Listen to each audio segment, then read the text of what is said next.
6월 24일 오늘 만나 성경 말씀은 역대상 24장 31절 말씀입니다. 이들도 그들의 친족인 아론 자손과 마찬가지로 다윗 왕과 사독과 아히멜렉과 제사장과 레위 사람 가문의 족장 앞에서 제비를 뽑았다. 가문의 종가이든 가장 작은 집이든 공평하게 제비를 뽑았다. 아멘. 오늘 만나러 만나주시는 하나님을 기대합니다. 오늘 우리가 함께 읽은 역대상 24장은 제사장들의 반차, 즉 순번과 역할을 정하는 이야기가 기록되어 있습니다. 쉽게 말해 여러 명의 제사장들이 돌아가면서 하나님을 섬기고 예배를 인도할 수 있도록 조를 짜고 순서를 정하는 것입니다.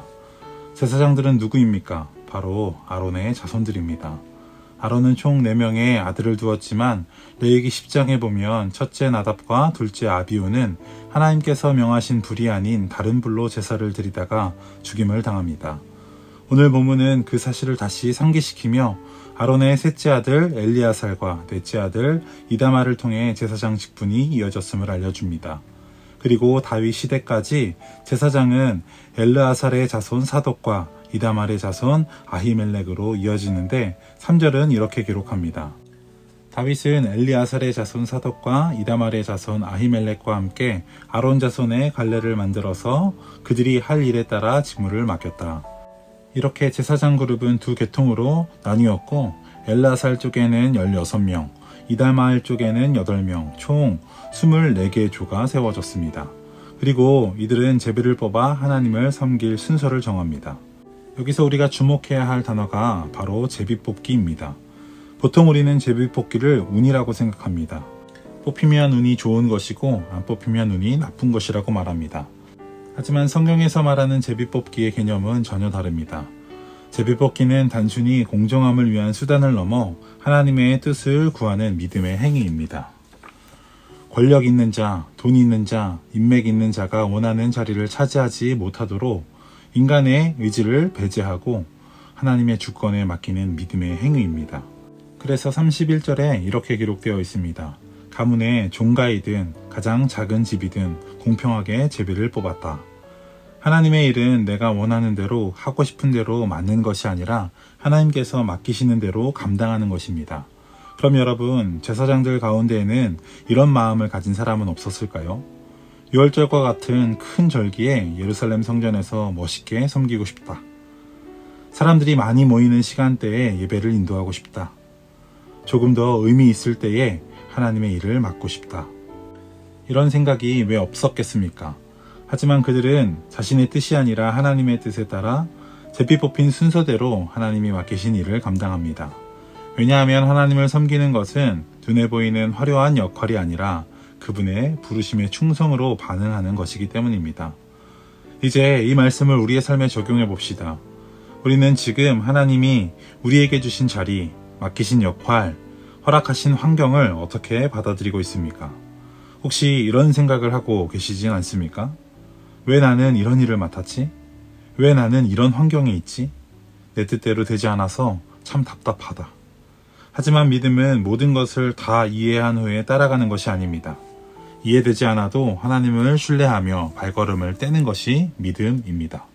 하나님이 정하신 순서와 자리에는 분명한 이유가 있고 그 안에 하나님의 계획이 있음을 믿는 것, 그것이 믿음 아니겠습니까? 사랑하는 높은 뜻 성도 여러분, 오늘 하나님은 우리에게 이렇게 물어보시는 것 같습니다. 지금 네가 서 있는 자리가 단순히 운이 좋아서 나빠서가 아니라 내가 정한 자리라면 너는 그곳에서 기꺼이 나와 사람들을 섬기겠냐고 말입니다. 우리가 지금 서 있는 자리는 하나님의 실수가 아닙니다.